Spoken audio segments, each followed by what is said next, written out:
Bom, pessoal, dando seguimento à nossa programação aí ao longo do semestre, né? Hoje nossa aula é sobre anamnese, exame físico e ética em ginecologia. Na última sexta-feira eu tentei gravar a aula na faculdade, porém estava sem técnico em informática e eu apanhei bastante lá com o sistema para tentar eh, reproduzir a aula. Primeiro o slide, a qualidade do slide não ficou boa na apresentação, depois não estava saindo áudio e infelizmente não consegui executar a apresentação. Então estou gravando hoje, vou postar e aí se tiver alguma dúvida a gente pode discutir em um segundo momento. A nossa aula hoje vai ser sobre anamnese, exame físico e ética em ginecologia. Eu peguei os pontos que eu considerei mais importantes. A gente vai iniciar falando um pouco sobre o sigilo médico, né? Tudo isso que envolve a parte ética do atendimento médico e depois vamos entrar nos aspectos mais importantes do ponto de vista da anamnese e do exame físico voltado para a ginecologia. Esse é nosso plano de aula, né? A gente vai passar por esses pontos. E eu queria chamar a atenção inicialmente para um fato que é muito importante, que é, todo mundo já é de conhecimento geral, né? Que tradicionalmente as mulheres procuram mais o atendimento médico quando comparado com os homens. Os homens têm uma maior resistência para procurar atendimento, acaba levando mais tempo para fazer diagnóstico de determinadas doenças. E em 2019, o IBGE fez uma pesquisa que mostrava exatamente isso. No grupo da população que foi pesquisada, a proporção de mulheres que procuram atendimento médico, quando comparado com homem, foi cerca de 18% a mais. Então, a gente já sabe que tradicionalmente as mulheres procuram mais, né, o atendimento médico. Então, independente da área que vocês acabam escolhendo para seguir a sua carreira, você vai se deparar com a mulher no seu consultório e é muito importante a gente traçar um, um roteiro para a investigação das principais patologias, tanto da parte ginecológica quanto patologias sistêmicas, que na mulher a gente acaba individualizando um pouco mais. Aí eu queria abordar inicialmente sobre o aspecto ético e legal, algumas coisas que envolvem é, o segredo médico e a relação médico-paciente. O sigilo médico ele não é tratado apenas pelo nosso Código de Ética Profissional, mas ele também está previsto no Código Penal Brasileiro e sempre ao final do nosso curso, na nossa graduação, a gente realiza o juramento de Hipócrates, e no juramento de Hipócrates também tem um trechozinho lá que fala sobre o sigilo médico. No capítulo 9 do Código de Ética Médica, tem um parágrafo no qual aborda esse aspecto, falando que é vedado ao médico que revele qualquer fato a que ele tem acesso em virtude do exercício profissional. Ele não pode expor, né, a não ser que seja por uma justa causa ou dever legal, quando for invocado pela justiça, ou em caso que haja consentimento por escrito do paciente. Fora isso, a gente não está autorizado a revelar aquilo que o paciente compartilhou com a gente na nossa consulta. E também no nosso Código Penal, o artigo 154, é prevista uma penalização com detenção de até 3 meses a um ano ou com multa para aquele que revelar sem justa causa assuntos privados que tenha tido ciência devido ao exercício da profissão ou ofício, caso a revelação prejudique a outra pessoa. Aqui o trechinho do nosso juramento, que ao final da graduação nós, todos nós fazemos, né? E aí no juramento tem um trecho que fala assim: o que for que veja ou ouça concernente à vida das pessoas, no exercício da minha profissão ou fora dela, e que não haja necessidade de ser revelado, eu calarei, julgando que tais coisas não devem ser divulgadas. E um ponto muito importante é sobre e aquelas pacientes que chegam ao consultório que são menor de idade, né? Às vezes você vai pegar uma paciente no início da adolescência que quer fazer uso de um método contraceptivo, mas que é, não quer que os responsáveis legais, os pais, saibam que ela está usando algum método contraceptivo. Então, a Sociedade Brasileira de Pediatria e a Federação Brasileira de Ginecologia e Obstetrícia, respaldada pelo Estatuto da Criança e do Adolescente, eles criaram algumas diretrizes abordando esse tema. E, e nessa diretriz tem um parágrafo que fala que o adolescente tem direito à privacidade durante a consulta, ou seja, de ser atendido sozinho, em espaço privado e apropriado, mas a gente tem que lembrar que a privacidade não está obrigatoriamente relacionada à confidencialidade.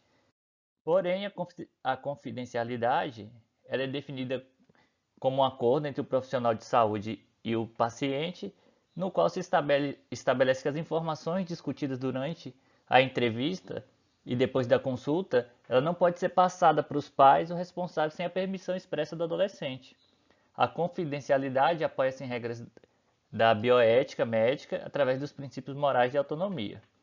Exceto em algumas situações, como o paciente que tem um déficit intelectual importante, algum distúrbio psiquiátrico, o desejo do adolescente de não ser atendido sozinho, entre outros, faz necessária a presença de um acompanhante durante o atendimento. Então, nessa parte de avaliação da criança e do adolescente, a gente está respaldado para o atendimento e a gente pode garantir esse sigilo do atendimento médico. Lógico, eventuais situações elas têm que ser individualizadas. Agora a gente vai entrar a falar um pouco mais sobre o aspecto da anamnese do exame físico propriamente dito. E aí eu selecionei o interrogatório que eu considero mais importante no exame físico, isso voltado um pouco mais para a parte da ginecologia, né? Mas a gente tem que lembrar que quando a gente avalia uma paciente, a gente avalia ela como um todo, não só a parte genital, não só as mamas, mas sim todo o paciente de forma global. E a consulta em ginecologia, ela é muito importante porque ela aborda vários aspectos particulares. Primeiro, os assuntos abordados em uma consulta ginecológica. Eventualmente, a paciente que procura atendimento, ela nem sempre vai à consulta para a realização de algum, de algum procedimento no intuito de identificar alguma doença. Eventualmente, elas aparecem com, com algumas dúvidas em uso de método contraceptivo ou sobre gestação. Então, os assuntos abordados nem sempre estão diretamente relacionados com doença em si. O ginecologista ele tem um aspecto importante nessa abordagem porque ele acaba sendo o clínico da mulher. Muitas vezes as pacientes que consultam, elas não têm oportunidade de ir a outros médicos ao longo do ano. Quando ela procura o ginecologista, ela quer uma consulta global, como eu falei anteriormente. E com isso, o ginecologista acaba abordando vários aspectos na saúde da mulher, né? Então é muito importante na abordagem da mulher na consulta ginecológica a prevenção de patologias e orientação na saúde, né? Melhorar hábitos de vida, a gente investigar quadros de hipertensão, diabetes, porque às vezes essa mulher só vai consultar com você uma vez e não vai procurar outros médicos. Então, faz parte da nossa abordagem a gente avaliar essa paciente de forma global. Como eu falei, a gente não avalia só a parte ginecológica e sim o paciente como um todo. E aí, quando chega essa paciente no nosso consultório, diversas dúvidas surgem, tanto da parte da paciente quanto da nossa parte, né? Então é importante a gente traçar um roteiro de como a gente vai investigar. Às vezes essa paciente vem para uma consulta buscando somente uma orientação, ela quer fazer uso de algum método contraceptivo e ela quer saber qual é o melhor método. Às vezes ela pode apresentar algum sintoma realmente, ou algum sinal de mudança, pode ser no seu fluxo menstrual, ou apresentou algum nódulo na mama, ou ela já é um paciente um pouco mais velho e está iniciando os sintomas climatéricos, ela quer saber qual a melhor abordagem nesse momento. Faz parte da nossa avaliação a busca, né, sobre comorbidades associadas, se ela faz uso de alguma medicação de uso contínuo, se ela já fez cirurgia, qual tipo de cirurgia, por que que ela fez. Às vezes a paciente só procura o atendimento para fazer uma rotina laboratorial, uma rotina citológica. Ela quer fazer alguns exames específicos para uma determinada patologia. Não é raro a paciente pedir para a gente que quer dosar todos os seus hormônios. Então, cabe a gente individualizar esses casos, ver qual a melhor abordagem, qual os melhores exames para solicitar. Às vezes ela quer fazer um exame de imagem, quer fazer um ultrassom, quer fazer uma tomografia, uma ressonância. E na nossa avaliação a gente tem que saber individualizar e saber qual o melhor exame nesses casos, né? É muito importante a gente entender também o aspecto social dessa paciente, se ela tem recurso financeiro para fazer alguns exames que não vão estar previstos pelo SUS, qual a condição habitacional, como é a condição de moradia dessa paciente, se ela tem acesso a coisas básicas de água, rede de esgoto, se ela tem acesso ao sistema de saúde de forma fácil. Às vezes o paciente mora muito no interior, não tem como vir ao atendimento médico com regularidade. Então, o aspecto social é muito importante. Então, vamos iniciar falando um pouco sobre os passos comuns, né, da anamnese. Quando a gente fala em anamnese, a anamnese ginecológica ela é muito semelhante com qualquer tipo de anamnese realizada nas outras clínicas também. Então, a gente tem que pensar na paciente como uma paciente como um todo, né? Como eu já falei, não é para direcionar de forma muito específica só para a parte ginecológica. E na avaliação inicial, a gente faz a avaliação como qualquer outro grupo, como se fosse um atendimento de qualquer outra especialidade. A consulta vai se iniciar pela identificação, a gente procura criar um vínculo com essa paciente, um laço de confiança. Então a gente tem que saber o nome da paciente, a sua naturalidade, qual a sua idade, a raça, saber se existe algum tipo de restrição em relação à abordagem médica, né? Por exemplo, em alguns pacientes de determinadas religiões existe algum tipo de restrição. Então, inicialmente a gente tem que fazer o básico, que é identificar essa paciente de forma adequada e a partir daí começa a criar um vínculo que vai nos permitir conduzir essa anamnese de forma tranquila e na hora do exame físico a gente ter uma proximidade com a paciente que ela não vai se sentir tão desconfortável para a realização, ou seja, da palpação das mamas ou do exame da colpocitologia, avaliação ginecológica. Temos que fazer a revisão do sistema dessas pacientes, pesquisar antecedentes mórbidos, né? O perfil psicossocial. Então a gente vai abordar um pouquinho de cada desses tópicos e vamos falar um pouquinho mais especificamente de cada um deles.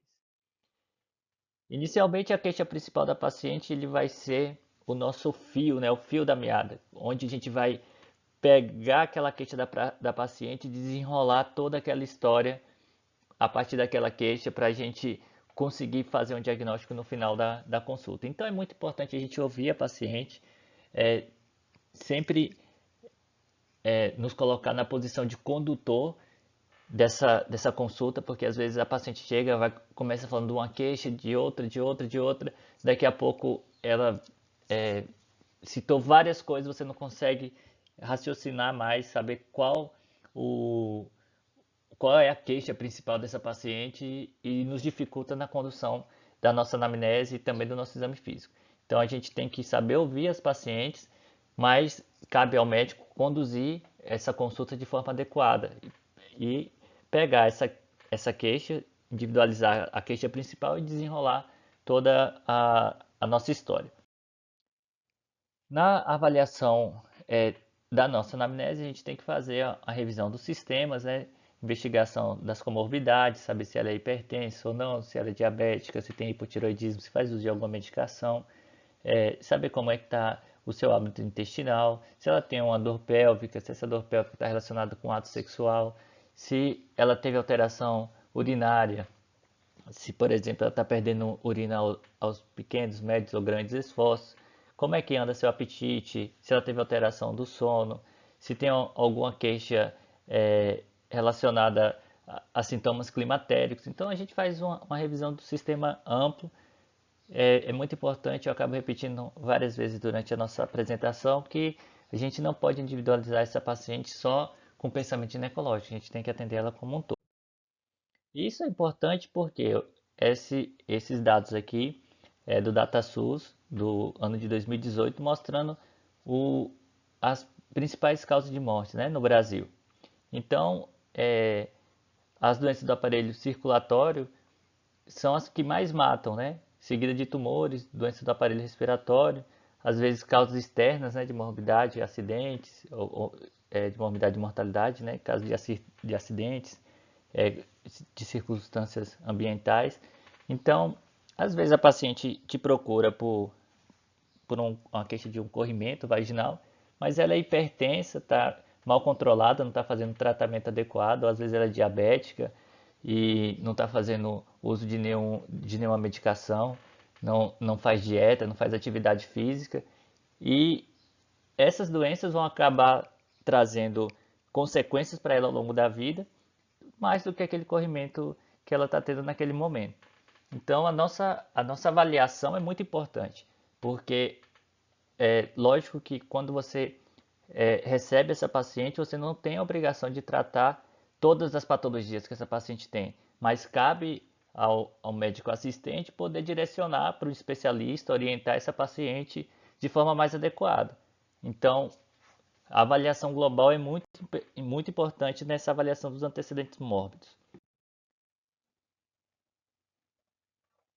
O perfil psicossocial, que eu falei um pouquinho antes, é muito importante também, porque a gente, na entrevista, vamos perguntar sobre as condições de moradia dela, se ela tem acesso à saúde ou não, é, como é que é o sistema de saneamento básico do local onde é que ela mora, se ela tem acesso à água encanada.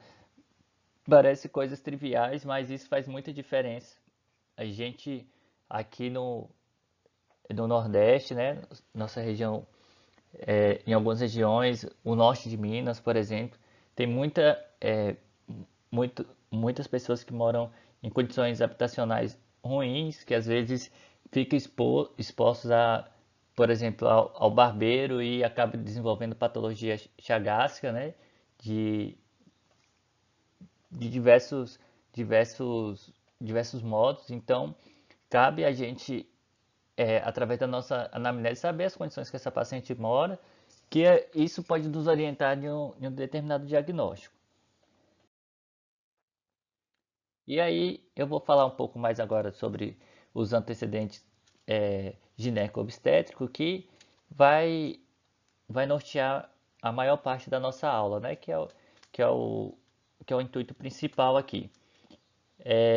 A gente tem que procurar saber dessa paciente sobre a sua menarca, quando foi que aconteceu a sua primeira menstruação, se ela tem um fluxo regular ou não, como é que é esse fluxo, se ela lembra a data da sua última menstruação, se faz uso de algum anticoncepcional, algum método contraceptivo, saber da sua história obstétrica, o número da paridade, se teve alguma intercorrência nas suas gestações. Aí vamos. Então, aqui da avaliação dessa paciente de forma geral, né, da parte gineco-obstétrica, a gente tem que individualizar essas pacientes conforme sua faixa etária. Nós sabemos que as pacientes, por exemplo, com 50 anos, as queixas que nós vamos encontrar aqui vai ser diferente daquelas pacientes com 10 a 15 anos. E quando a gente consegue dividir essas pacientes pela sua faixa etária, o nosso pensamento, a nossa orientação em relação à consulta ginecológica ela é muito direcionada para cada público. Normalmente as pacientes mais jovens, aqui com 10 a 15 anos, quando procura uma avaliação ginecológica, não é raro ser uma primeira visita, né, ao ginecologista, e as queixas aqui vão estar muito relacionadas com a questão menstrual. Às vezes a menstruação está vindo de forma irregular ou está com fluxo um pouco aumentado, essa paciente apresenta muita dismenorreia, né, a dor durante o período menstrual. Aqui a imaturidade do eixo hipotálamo hiposilvariano é muito comum e essas queixas são as mais habituais no atendimento médico. As pacientes um pouquinho mais velhas, ali por volta de 20 anos, nos procuram principalmente por questões de, de contracepção, quer usar algum método, algum anticoncepcional, algumas queixas sobre vacinação contra HPV, ela quer fazer um acompanhamento, quer saber se precisa fazer uma colpocitologia ou não. Então aqui já nos orienta, pela faixa etária a gente consegue diferenciar e nos orientar na nossa anamnese. As pacientes que já ali por volta de 30, 40 anos, aqui nossa preocupação vai ser relacionada a afastar algumas patologias, né? Atenção àquele grupo de pacientes que procuram, estão programando ter alguma gestação, saber se ela tem alguma comorbidade que possa atrapalhar essa gestação. Então, o primeiro passo da nossa anamnese é a gente dividir essa paciente por faixa etária e, através da sua queixa principal, conduzir a nossa anamnese de forma adequada. É muito importante a gente entender sobre as fases do ciclo menstrual. A doutora Adriana já, se eu não me engano, já fez uma aula sobre a fisiologia, né, do ciclo menstrual. Então é importante a gente entender qual é o período que é considerado normal, né, de sangramento, qual é o intervalo das menstruações, como é que esse fluxo, o que é considerado um fluxo aumentado ou um, um baixo fluxo, né? O que é que acontece? A gente tem que entender o que é que acontece em relação à variação hormonal, né? Esse eixo que eu falei aqui, o eixo do hipotálamo, da hipófise, do ovário, como é que ele atua sobre o útero e o que é que esses hormônios, a sua variação durante o ciclo menstrual é capaz de acontecer e o que é que eles levam, né, em relação à menstruação. Então é muito importante a gente entender a fisiologia do ciclo menstrual, porque na nossa consulta ginecológica é o cotidiano, é o rotineiro, né? A paciente procura porque tem alguma alteração do seu fluxo menstrual e nem toda alteração que ocorre vai estar relacionada com alguma patologia. Eventualmente ela mudou o seu padrão, mas essa mudança não significa necessariamente uma patologia associada. Pode ser só alguma alteração hormonal que aconteceu de forma esporádica e logo essa paciente vai voltar para o seu, pro seu, para a sua rotina em relação à sua menstruação como era anteriormente. É importante a gente também, da nossa consulta, orientar sobre os métodos contraceptivos, né? Às vezes as pacientes, não é raro procurar a consulta porque ela quer iniciar algum método e os métodos contraceptivos são vários, né? Desde o uso de preservativo, seja ele feminino ou masculino, ou o uso que já é amplamente utilizado, que é o uso do contraceptivo oral, uso de DIU, ou seja, contraceptivo injetável, às vezes aquele caso de implante hormonal. Tem vários métodos, né? E as pacientes nos procuram querendo saber qual o melhor método para sua faixa etária. A gente tem que saber das suas comorbidades, se tem alguma contraindicação.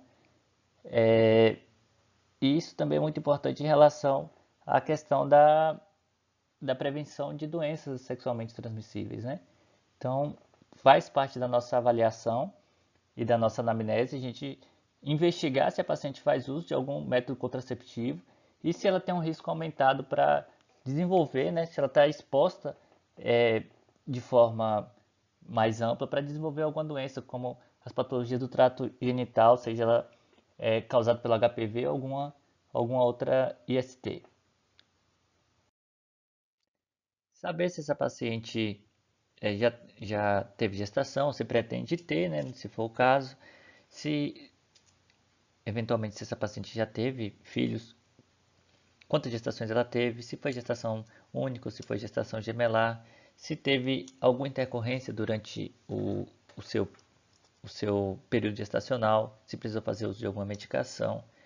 O antecedente obstétrico é muito importante também para poder tanto orientar essa paciente numa eventual futura gestação, ou também se essa paciente está tentando engravidar e está tendo alguma dificuldade para investigação de caso de infertilidade. Eu estou abordando esses aspectos da consulta, tanto da parte ginecológica quanto obstétrica, mas eu queria que vocês tivessem em mente que esses aspectos que eu estou falando aqui, e o slide da forma que ele foi confeccionado, não está direcionado como um roteiro. A gente tem que ter na mente os principais pontos que devemos conduzir, né, a nossa consulta da parte ginecológica, da parte obstétrica ou de qualquer clínica que seja, fazer uma anamnese organizada, mas o que eu estou colocando aqui são os pontos importantes a se investigar e não que tenha que ser feito nessa ordem. Dando continuidade, a gente vai abordar sobre a vida sexual dessa paciente, se ela tem presença de sintomas climatéricos ou não, se ela tem queixas mamárias, se tem queixas urinárias, porque a gente sabe que se essa paciente tem alguma queixa em si, aquilo ali vai ser o nosso fio condutor da nossa consulta. Então, sobre a sua vida sexual, a gente tem que interrogar essa paciente se ela está tendo libido durante as relações, se ela tem dor ao ter relação sexual, se tem sangramento pós-coito, se ela já foi exposta, né, algum IST sabidamente, se precisa fazer algum tratamento, se durante a relação ela está tendo presença de orgasmo, não, né? Isso está relacionado com a sua libido. Então, o nosso interrogatório sexual é muito importante. Essa é uma parte bem delicada da consulta, porque é uma parte muito íntima da paciente. Às vezes é difícil a paciente falar sobre isso durante a consulta ginecológica. Então, isso desde o início, quando a gente começou a fazer a identificação da paciente, quando a gente está criando um laço com ela de confiança, para quando a gente chegar nesses aspectos da vida sexual dela, do número de parceiros, a gente já tenha criado um laço com essa paciente que ela consiga passar para a gente essas informações de um modo que não deixe ela tão constrangida. Se for o caso das pacientes um pouco mais velhas, né, pacientes que estão ali chegando próximo ao período menopausal, que apresenta sintomas climatéricos, aí a gente vai investigar se ela está tendo fogacho, se está tendo insônia, irritabilidade, se teve a alteração do humor, se ela não está conseguindo realizar suas atividades diárias, se do ponto de vista sexual também a libido diminuiu, se está tendo ressecamento vaginal, sinais que possam mostrar alguma alteração da sua função hormonal devido à, à hipofunção, né, ovariana. Os hormônios ovarianos, eles começam a entrar em falência, os ovários, né, começam a entrar em falência e a produção hormonal acaba caindo e essas pacientes manifestam alguns sintomas. Tem pacientes que vão ter sintomas muito exacerbados, outras nem tanto, mas faz parte da nossa investigação. Em relação às queixas mamárias, é, é muito importante, tanto na nossa anamnese quanto no exame físico, a gente sempre avaliar as mamas dessas pacientes. Às vezes as pacientes não conseguem identificar alterações, seja elas palpáveis ou não. E além da investigação, a investigação ativa, né? Perguntando se existe alguma alteração na pele, se ela observou algum surgimento de algum nódulo, se sai algum líquido, se tem secreção que sai através do mamilo, se surgiram ondulações, protuberâncias, se ela achou que a mama está mais vascularizada, se o mamilo inverteu, houve alteração na forma da mama quando comparada uma com a outra, se a pele está com aspecto de casca de laranja, se ela notou algum nódulo endurecido. Além de todas essas perguntas, a gente tem que fazer um exame físico bem adequado. O câncer de mama é o mais comum na população feminina, né? É uma das doenças oncológicas que mais mata. Então é muito importante esse aspecto na hora da nossa avaliação ginecológica. Lógico que a gente tem que individualizar novamente, né? As pacientes muito jovens é muito pouco comum a presença de câncer de mama nas faixas etárias antes dos 40, antes dos 30, né? Porém, faz parte da nossa avaliação e cabe ao médico perguntar para a paciente se há alguma alteração nesse sentido. Porque às vezes ela até notou alteração, mas não acha que é importante compartilhar isso durante a consulta ginecológica. Outro ponto importante, que não é raro, são as queixas urinárias. É, Existem diversas patologias que acometem, né, o trato urinário feminino. A gente sabe que as infecções urinárias são mais comuns nesse grupo, quando comparado com os homens. Mas, além disso, é muito comum a gente se deparar, sobretudo em pacientes um pouco mais velhos, a questão da incontinência urinária. Seja ela incontinência de esforço, quando a paciente faz alguma atividade física, se ela pega um peso, seja pequenos, médios ou grandes esforços, ou pode ser por hipermobilidade, né? Que essa paciente às vezes nem tem tanto esforço, não precisa ter e ela está perdendo, está tendo uma perda urinária. Então faz parte a investigação e, de novo, nem sempre a paciente julga isso como importante. Às vezes aquilo não está incomodando e cabe a gente interrogá-la sobre como é que está o aspecto urinário dessa paciente.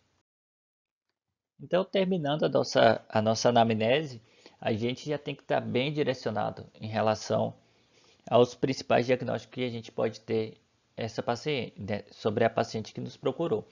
A gente tem que ser capaz de criar pelo menos uma hipótese diagnóstica, né?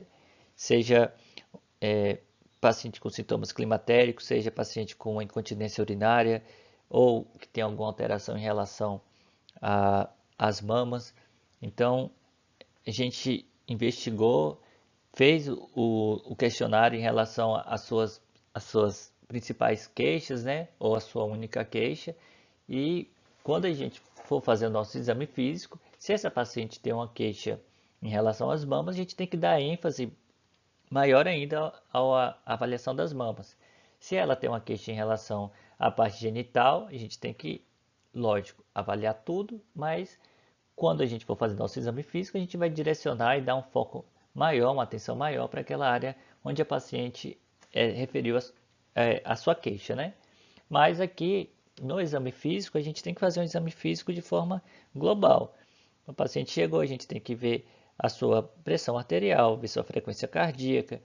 Seria interessante se a gente soubesse como andam os seus níveis glicêmicos, para poder avaliar essa paciente de forma completa, né?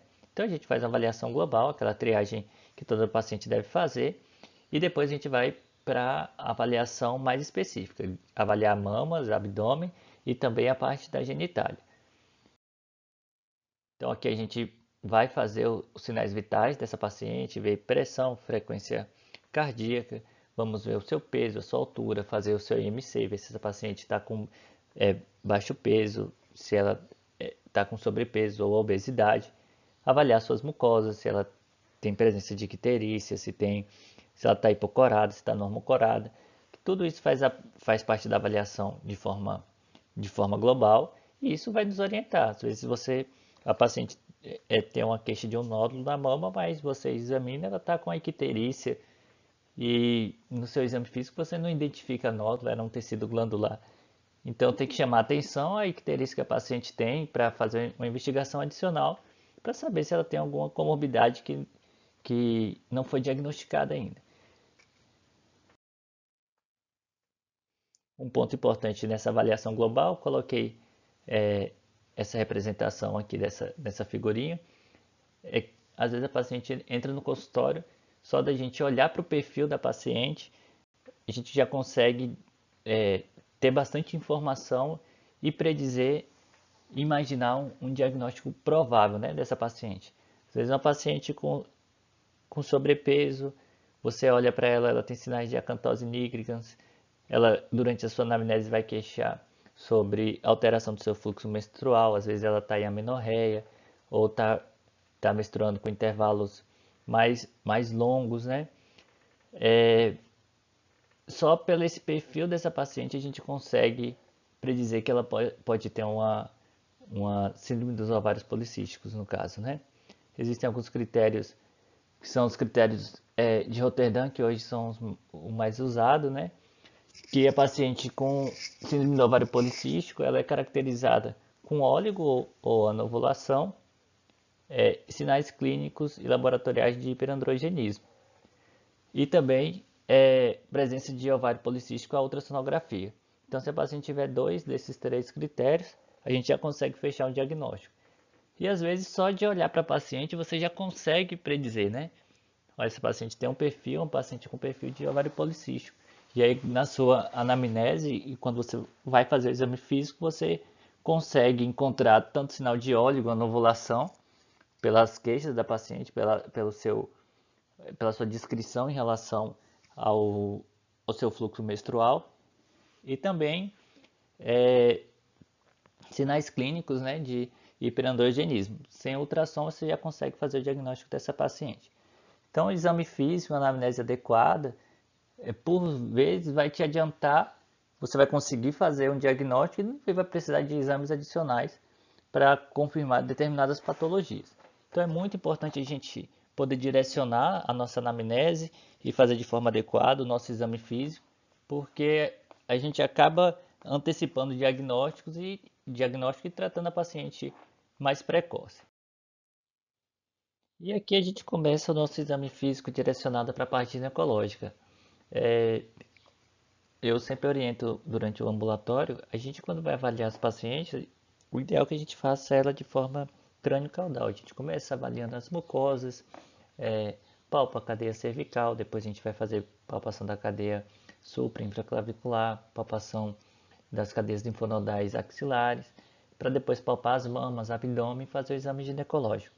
É muito incômodo para a paciente e o fluxo fica meio desconexo se a gente começa pela parte ginecológica, depois palpa abdômen, depois pede para a paciente sentar, palpa linfonodo, pede para a paciente deitar, palpa a mama. Então fica muito confuso. Então a gente, quando vai iniciar nosso exame físico, pede para a paciente sentar, né? A gente fez já aquela avaliação, viu frequência, já pesamos a paciente, já calculamos seu IMC. Vamos avaliar as mucosas com ela sentada, vamos fazer a palpação da cadeia cervical, palpa tireoide, cadeia supraclavicular, infraclavicular e os linfonodos axilares. E as mamas são os órgãos que ela é um órgão, né, que está situado entre a segunda e a sexta, sétima costela, arco intercostal, né? Ela é basicamente revestida aqui através dos composta, né, através dos ductos, tecido fibroglandular. São ductos e lóbulos, né? Aqui na parte anterior a gente vai ter o mamilo, a pele. Na sua parte mais profunda vai estar posteriormente à mama o músculo grande peitoral e o pequeno peitoral logo abaixo. Ela é vascularizada basicamente não, né? Principalmente pela artéria mamária interna e a sua rede linfonodal. Aqui a drenagem linfonodal principalmente ocorre para os linfonodos axilares, né? Tem também drenagem linfonodal para a cadeia da mamária interna aqui, mas a principal drenagem linfonodal vai estar aqui na cadeia axilar. É muito importante a gente também saber os critérios de Turner para nos orientar em relação ao formato daquelas mamas. De novo, a paciente quando chega ao nosso consultório, só pela idade dela, a gente já consegue obter grandes informações e vai nos orientar na nossa anamnese. Pacientes mais jovens, né, ali antes dos 8 anos, não é para ter mama, né? Ela vai ter uma mama, eu digo, não é para ter mama, uma mama desenvolvida. Vai ter uma mama infantil, somente com elevação da papila aqui. Não é para ter nenhum aumento glandular muito intenso. No desenvolvimento puberal, o comum é acontecer o desenvolvimento é a telarca, depois a pubarca e por último a menarca. A primeira coisa que desenvolve nas mulheres vão ser as mamas. Então, se você depara com a menina ali com menos de 8 anos, ou ali por volta dos 8 anos, já com a mama desenvolvida, pode nos levar a pensar a uma puberdade infantil precoce. Então, só a gente conhecendo os critérios de Turner aqui em relação ao desenvolvimento das mamas, nos orienta em relação a alguns diagnósticos. Isso vale para tudo que eu venho falando ao longo da aula, porque a gente tem que ter alguns conhecimentos básicos anteriores para nos orientar em relação à nossa anamnese, para saber o que é considerado normal e o que a gente vai considerar fora do padrão convencional. Então, os critérios de Turner vão ter aqui 5 estágios, né? Ele é dividido por idade, os pacientes antes de 8 anos, depois de 8 a 13, de 10 a 14, de 11 a 15 e de 13 acima, né? Que a gente avalia, tem os critérios de Turner tanto para a parte do desenvolvimento das mamas, quanto para a parte do desenvolvimento ginecológico, né? Tanto do aspecto dos pelos, quanto o desenvolvimento de pequenos e grandes lábios, clitóris, enfim. Então, o nosso exame físico das mamas, ele vai começar através de uma avaliação estática, depois vamos fazer uma avaliação dinâmica e, por último, a palpação e a expressão. A nossa avaliação estática, a gente pede para a paciente sentada na maca ginecológica, com os braços ao longo do corpo, e vamos observar as suas mamas. Aqui é a figura para representar. Então, a paciente vai estar sentada, com o corpo ereto, os braços ao longo do corpo. A gente vai observar a simetria dessas mamas, se existe algum abaulamento, alguma retração, se há um aumento da sua vascularização periférica, se há alguma alteração cutânea, como espessamento, ou alguma lesão ulcerada, algum abaulamento que é visível mesmo sem precisar tocar na paciente, né? Depois da avaliação estática, a gente vai passar para a avaliação dinâmica. Eu coloquei uma foto aqui, uma paciente que eu atendi no consultório, que na avaliação estática ela já me mostrava essa alteração. Pedi para a paciente sentar, ela me referia que apareceu algumas lesões cutâneas, que tinha saída de secreção, isso já acontecia por volta de uns 6 meses. Então, aqui na mama direita, você vê que a mama dela, a pele é íntegra, não tem nenhuma alteração do mamilo, não tem nenhuma presença de retração, nenhuma cicatriz prévia, uma mama considerada normal, né? Uma pitose, mas sem nenhuma alteração clínica. Já aqui na mama esquerda, na avaliação estática, observe aqui nessa outra foto. Aqui há uma presença de retração do mamilo, tá vendo que a pele aqui está um pouco mais retraída? Aqui é uma presença de alteração cutânea, provavelmente uma lesão um pouco mais antiga, que provavelmente ulcerou e depois houve a cicatrização e ficou a pele um pouco mais escura. Aqui também a presença de uma cicatriz, isso daqui não foi uma incisão para a drenagem de um abscesso, isso daqui aconteceu de forma espontânea. A paciente apresentou provavelmente um abscesso retroareolar, periareolar, e esse abscesso acabou lesionando a pele, né, saindo a secreção e formou uma cicatriz aqui. E aqui a gente vê uma lesão ativa, né? Tá vendo que é uma presença de uma lesão ulcerada, a borda viva, né, sangrante. Isso provavelmente pode se tratar de uma mastite granulomatosa e porque a paciente tem lesões antigas, lesões mais recentes, ela é recorrente e só através da avaliação estática e pela anamnese que eu colhi dessa paciente, eu já tinha bastante informação antes mesmo de fazer a palpação. Depois que a gente faz a avaliação estática, né? Agora a gente vai passar para o segundo tempo do nosso exame físico, que é a avaliação dinâmica. A avaliação dinâmica a gente tem vários módulos, né, que podemos utilizar, várias técnicas que a gente pode orientar a paciente a fazer durante o exame físico para nos auxiliar em uma eventual alteração. A gente pode pedir para a paciente colocar as mãos nos ossos ilíacos, na espinha ilíaca, como essa primeira figura aqui, e pedir para ela fazer uma pressão contra o abdômen. Com isso a gente observa uma contração dos músculos peitorais e se houver alguma alteração em relação a abaulamento, tiver algum nódulo que esteja um pouquinho mais profundo, ele acaba podendo se superficializar e fica evidente aqui na parte da avaliação dinâmica. Outra técnica é a gente pedir para a paciente levantar os braços, com isso há uma suspensão dos ligamentos de Cooper E aqui também, se houver alguma alteração um pouco mais profunda, às vezes ela fica visível durante essa avaliação.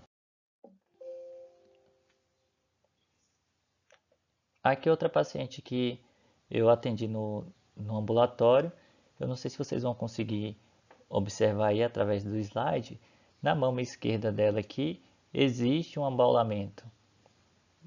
Aqui nessa foto talvez esteja um pouco mais claro. Isso também só através da avaliação dinâmica. Eu pedi para a paciente colocar as mãos, né, na cintura e fazer um pouco de pressão. E aqui a gente já observava que existia um grande abaulamento aqui.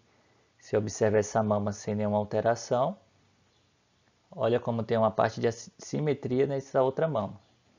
Então, a avaliação, tanto estática quanto dinâmica, ela já nos orienta muito no nosso exame físico. Quando eu for palpar essa mama, a primeira área que eu vou palpar é aqui, para observar se existe um nódulo, como é que é a característica dessa lesão, se ela é endurecida, se ela é fibroelástica, para nos auxiliar no nosso diagnóstico.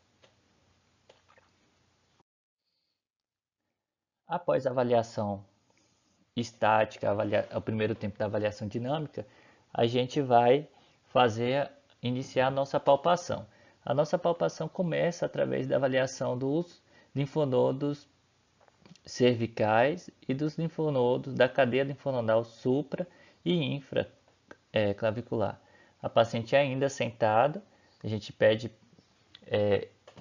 pedir para ela virar o pescoço tanto para o lado direito quanto para o lado esquerdo para ter acesso à cadeia linfonodal um pouco mais profunda aqui na parte supraclavicular.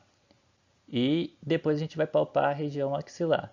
Também a paciente sentada, a gente pede para ela apoiar os braços aqui. O braço direito ela apoia no braço direito nosso e com a mão esquerda ela encunha, a gente vai acessar aqui o oco axilar, empurrando todo o conteúdo axilar em direção à região torácica, porque se houver algum linfonodo palpável aqui, ele vai ficar fácil de identificar através da palpação. Lógico que isso varia de paciente para paciente, porque tem alguns pacientes que são mais gordinhos, vão ter um tecido um pouco mais denso na axila e pode dificultar um pouco a identificação de um linfonodo aumentado nesse caso. Depois que a gente fez a palpação da cadeia linfonodal supra e infraclavicular e a palpação dos linfonodos axilares, a gente vai passar para o terceiro e quarto tempo do nosso exame físico, que é a palpação e, por último, a expressão. A palpação, existem esses epônimos aí, a gente pode fazer uma palpação com a mão mais espalmada, e aqui existem vários métodos, né, para a gente palpar essa mama. Eu, particularmente, divido a mama como se fosse um relógio, a parte superior da mama como se correspondesse a 12 horas do relógio, a parte inferior aqui como se fosse as 6 horas. Aqui as 3 e as 9 no caso, né? Então eu faço uma palpação mais espalmada, empurrando todo o conteúdo da mama em direção ao tórax também, que aqui embaixo tem os nossos arcos costais. Se houver alguma nodulação mais proeminente, vai ficar também fácil para a gente identificar através dessa palpação. Então palpa a mama. Pode ser feita divisão entre quadrantes também, quadrante superior lateral, quadrante superior medial, quadrante inferior medial e quadrante inferior lateral. Palpa entre os quadrantes ou divide como relógio e palpa meio-dia, e roda, né, como se fosse o relógio. E depois dessa palpação a gente faz a palpação com a ponta dos dedos, que é uma palpação mais delicada, né? E o mesmo princípio, né? Você tem que palpar toda a mama, né? A cauda de Spencer, que é o prolongamento da axila, aqui é prolongamento da mama em direção à axila. E também é importante a gente palpar atrás do mamilo, porque eventualmente a gente pode surpreender alguma lesão nodular aqui atrás do mamilo. E por último tempo, a gente vai fazer a expressão. A expressão, a gente tem que fazer uma ordenha, né, dessa mama. É interessante a gente puxar dos ductos mais profundamente em direção ao mamilo e também do mesmo princípio de dividir a mama por áreas, né? A gente puxa tanto da parte superior quanto da parte medial, a parte inferior e a parte lateral. A expressão às vezes pode ficar restrita a pacientes que têm alguma queixa de descarga papilar, mas eu busco fazer em todas as minhas pacientes quando eu atendo no consultório. E partindo aqui para exame físico do abdômen, a gente, aquele exame físico habitual que a gente, das práticas semiológicas, né, comum, a gente vai fazer a ausculta, a palpação, a percussão desse abdômen.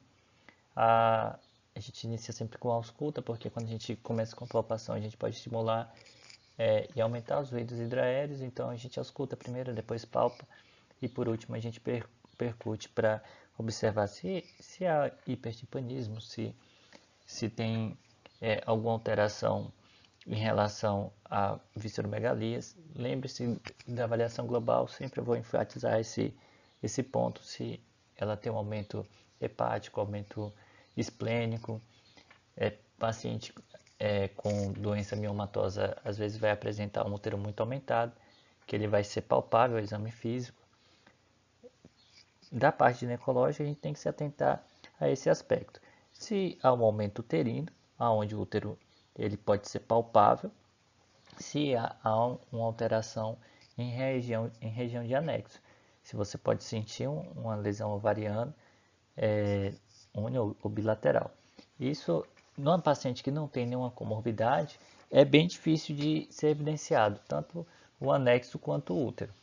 Mas se houver algum problema relacionado a esses órgãos, pode ser possível que seja palpável. Então, para exemplificar essa questão da palpação do abdômen, eu selecionei essa paciente aqui que eu atendi, foi durante a minha graduação na residência de mastologia. Ela procurou nosso ambulatório porque observou uma alteração da sua mama direita em relação à mama esquerda. Ela referia que nos últimos 6 meses tinha observado que a mama direita vinha aumentando. E ao exame físico, durante a avaliação estática, a gente realmente observou que a mama direita era bem maior que a mama esquerda, o complexo areoso mamilar estava bem mais acentuado do que o da mama esquerda. E a queixa principal era essa, que ela tinha uma alteração em relação à sua mama direita. Continuando a nossa anamnese no nosso exame físico, a gente observou durante o exame físico que no abdômen dela ela tinha uma grande lesão que ocupava flanco direito, chegava quase a hipocôndrio direito aqui. Era toda a parte do abdômen, o lado direito da paciente tinha uma massa pélvica que ela não referiu durante a consulta e também nem a sua queixa principal. Por isso que a importância da avaliação global, né? Tem outra foto dela aqui, ela deitada ficou mais evidente. Observa que aqui, ó, essa massa ela vinha, ocupava todo o quadrante direito do abdômen dela e vinha até aqui, ó, a parte do quadrante esquerdo. Essa massa era uma massa móvel e nós aproveitamos, como fizemos essa identificação durante o ambulatório, pedimos toda uma propedêutica para investigação dessa massa e programamos em um único tempo cirúrgico a abordagem da mama direita, também com a região do abdômen. Aqui nós fizemos a incisão mediana, nós descobrimos que ela tinha uma lesão ovariana cística bem grande, que ocupava toda essa parte do abdômen. Ela fez a esterectomia, tirou o ovário direito e na mama direita ela tinha uma lesão bem encapsulada, fibra elástica também. Ambas as lesões eram benignas.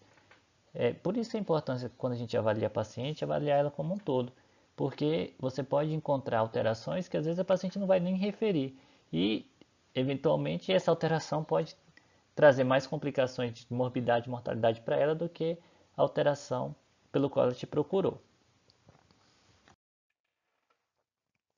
E aí, dando seguimento à nossa avaliação da paciente, né, dessa paciente ginecológica, fizemos a avaliação, só recapitulando, da parte avaliação geral, fizemos a avaliação da mama, palpamos o abdômen, agora vamos fazer a avaliação genital. Talvez o período mais delicado da nossa consulta, Então, nesse momento, a gente já tem que ter criado um vínculo médico-paciente bem sólido, porque a paciente acaba ficando mais exposta, ela se sente mais envergonhada. E se durante a nossa avaliação a gente criou essa relação, esse exame vai ser menos desconfortável para a paciente.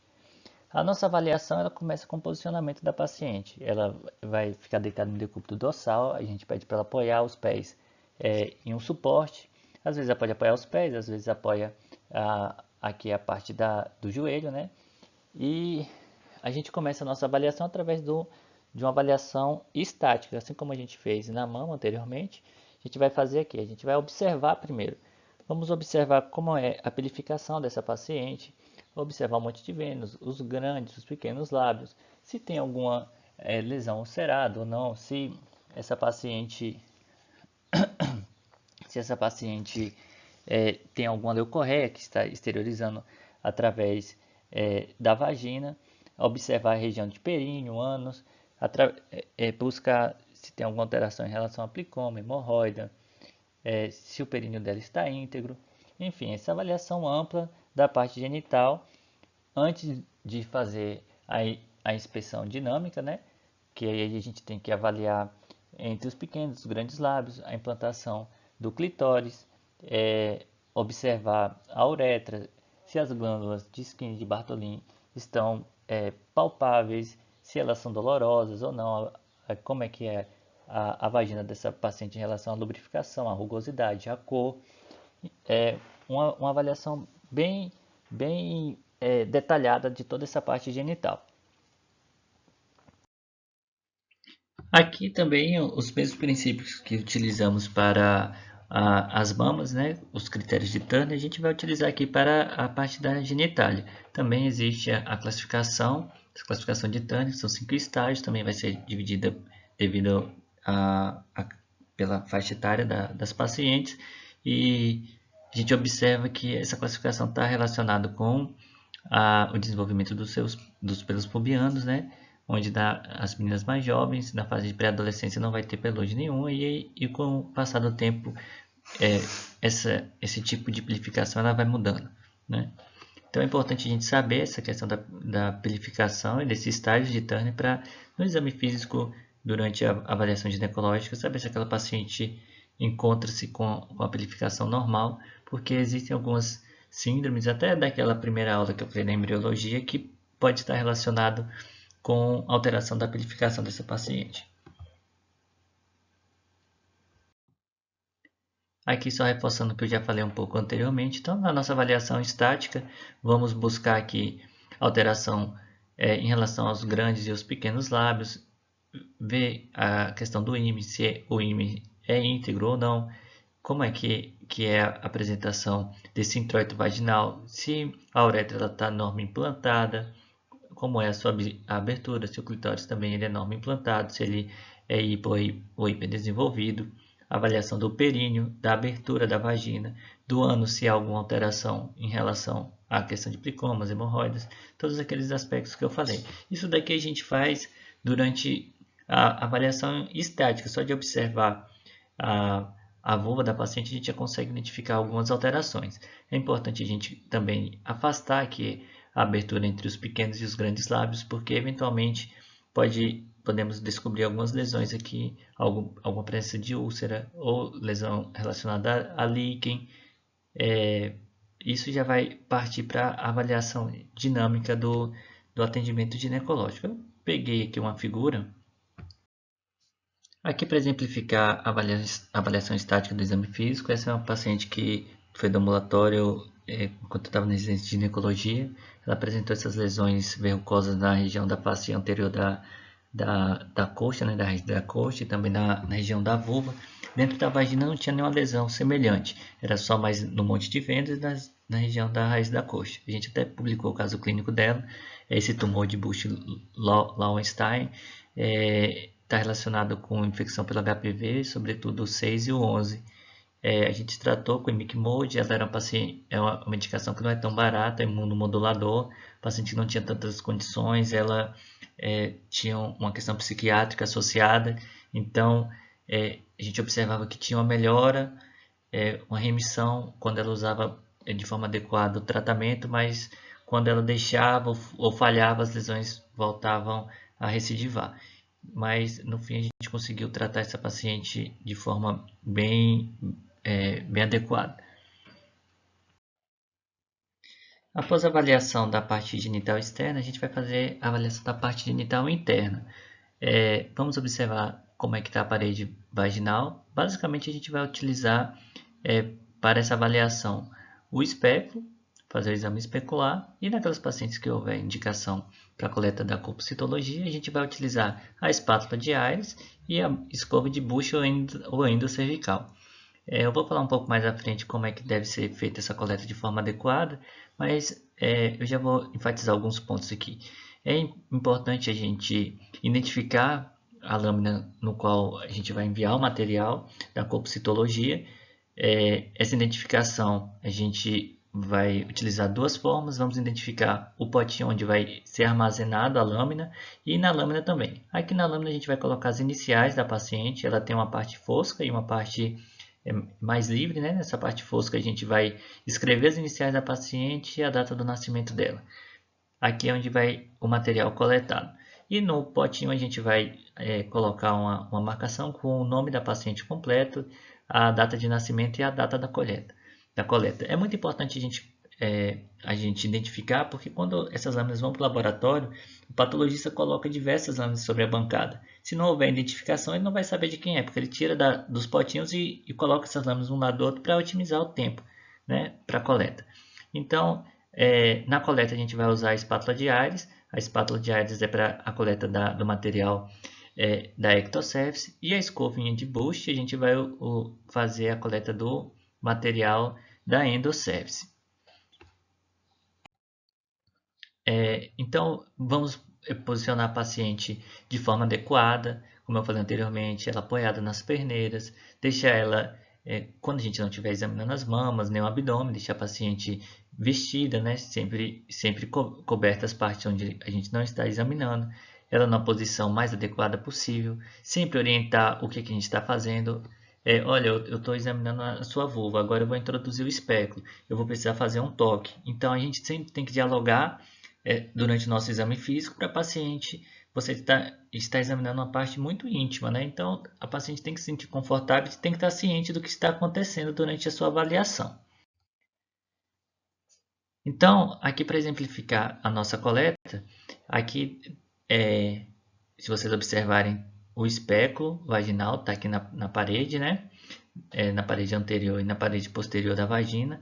Aqui são as paredes laterais vaginais. Quando a gente passa o espéculo, a gente tem que observar a rugosidade dessa parede vaginal, observar se tem presença de alguma leucorreia, se essa leucorreia vem do orifício interno do colo do útero, como é que está o colo do útero, se ele é puntiforme, se ele é findado, porque isso vai mudar nas pacientes conforme a sua paridade e a via de parto. Antes de fazer a coleta, se o colo do útero está sangrando, se tem presença de metaplasia ou de uma ectopia, se o colo está um pouco friável ou não. Todas essas pequenas alterações a gente tem que estar atentos para poder descrever. Observar se tem alguma lesão condilomatosa, se tem presença de pólipo que pode estar exteriorizando através do colo, se ela tem presença de um ou de dois colos uterinos, que às vezes pode acontecer, se tem presença de septo. Existem diversas alterações estruturais que podemos nos deparar durante o exame físico. Na coleta, a gente vai utilizar a espátula de Aires, como eu falei anteriormente, e também a escova de Bush ou endocervical. A espátula de Aires, a gente vai introduzir ela aqui no orifício do colo uterino. A borda dela, ela tem duas bordas. Tem uma borda um pouco mais, como é que eu posso dizer, um pouco mais redonda, e o lado contrário, ela é como se fosse um rabinho de peixe. Então, com esse lado, a gente introduz aqui na pontinha do colo uterino e a gente faz um movimento de 360 graus para passar na lâmina, né? A gente faz isso até conseguir uma coleta de material satisfatório, e a gente vai passar na lâmina. Essa questão de passar na lâmina, ela pode ser tanto de maneira vertical ou quanto na horizontal. Eu, particularmente, quando eu colho o material das minhas pacientes, Com a espátula de Aires eu passo ela na vertical em relação à lâmina e a escovinha no cervical eu passo ela na horizontal. Isso é importante para o patologista quando ele for correr essa lâmina no microscópio, ele vai olhar uma parte, ele vai saber que aquilo corresponde ao material endocervical e a outra é do material da ectocervice. Aqui é uma imagem mostrando, né, como é que é feita essa coleta. Então a gente posiciona o espéculo, o colo do útero é muito importante sempre ser visualizado. A gente não pode colher um preventivo às cegas, porque pode ser que a gente não pegue o material adequado e você esteja perdendo a oportunidade de identificar uma alteração que possa estar relacionada com o câncer de colo de útero, né? Então, sempre o colo tem que estar bem visível. A gente vai introduzir a espátula de Aires aqui, como eu expliquei, na fenda do colo uterino, para depois fazer o esfregaço, e depois a escovinha de Bush, para avaliar a ectocervice, né? Aqui são imagens demonstrando isso que eu falei anteriormente. Aqui com a espátula de Aires, aquela parte um pouco que assemelha um rabo de peixe, né? A gente coloca aqui na endocéfice, faz um movimento de 360 graus e aqui a gente vai passar. Aqui a representação é um pouco diferente do que eu falei. Na representação aqui está a parte fosca, onde vai ser a identificação da paciente. Ele passa o material horizontalmente, ele divide a lâmina em duas partes, né? E depois com a escovinha endocervical, que vai colher da ectocervice, ele passa verticalmente. Eu particularmente faço o inverso disso, mas isso não, não altera a avaliação do patologista. É uma questão depende de onde é que você foi orientado, né? Na minha residência a gente fazia ao contrário, mas isso vai de lugar para lugar. E por último, aqui na nossa avaliação vai ser o toque vaginal, né? O toque vaginal também é um exame que é bem cômodo para a paciente. A gente sempre tem que avisar para a paciente que a gente está fazendo, explicar para ela o porquê que a gente está fazendo. O toque ele pode ser uni ou digital. Normalmente é feito bimanualmente. Uma mão vai no fundo uterino, tentando anteriorizar e palpar, né? Você observa se esse útero é anteroverso fletido ou retrovertido, né? Observar se há palpação de anexo aqui, ovário, né? Mas é bem difícil, principalmente naquelas pacientes que tenham sobrepeso. Ter um cuidado com o polegar para não estar encostando na parte do clitóris dessa paciente. E aqui a gente vai observar a consistência do colo uterino, se ele é amolecido, se ele é endurecido, observar se ela tem algum ponto álgico, né? Se você toca no fundo de saco aqui e ela refere dor, às vezes pode nos auxiliar no diagnóstico de endometriose ou de uma DIP, né? Que pode ter dor, a mobilização do colo. Em caso de câncer de colo de útero, a gente sabe que é um acometimento dos ligamentos de McEnroe aqui, e o útero pode estar preso na cavidade abdominal e a gente não consegue movê-lo, né? Então, até para estadiamento clínico é importante avaliação através do toque. E vamos observar também, através do toque e do afastamento, né, da vagina, podemos pedir para a paciente fazer pressão positiva, né, fazer manobras de Valsalva para observar a uretra, se há uma mobilidade da uretra, se há perda de urina, se ela tem alguma retocele, que é a presença, um enfraquecimento da parede posterior da vagina e um prolapso aqui na região vaginal, ou uma retocele, que pode ser um enfraquecimento da parede anterior da vagina e também um prolapso, ou um uterocele, quando o útero desce da cavidade abdominal, ele pode até se prolapsar através da vagina. Então é muito importante essa avaliação através do toque do afastamento, né, dos pequenos e dos grandes lábios. Então, gente, para acabar, depois de tanta informação, os nossos objetivos, né? Procure aí saber sobre os aspectos éticos e legais da consulta ginecológica. Sempre quando a gente for avaliar uma paciente, procurar preservar a sua intimidade o máximo possível. Vamos procurar entender aí os principais pontos da anamnese e do exame físico voltado para a ginecologia. Como eu falei durante a apresentação, essa aula não é um roteiro para vocês se guiarem para fazer a sua anamnese com essa ordem. Esses são os pontos que devem ter durante a anamnese, mas a gente tem que criar o nosso roteiro para ao final a gente poder fazer o nosso diagnóstico.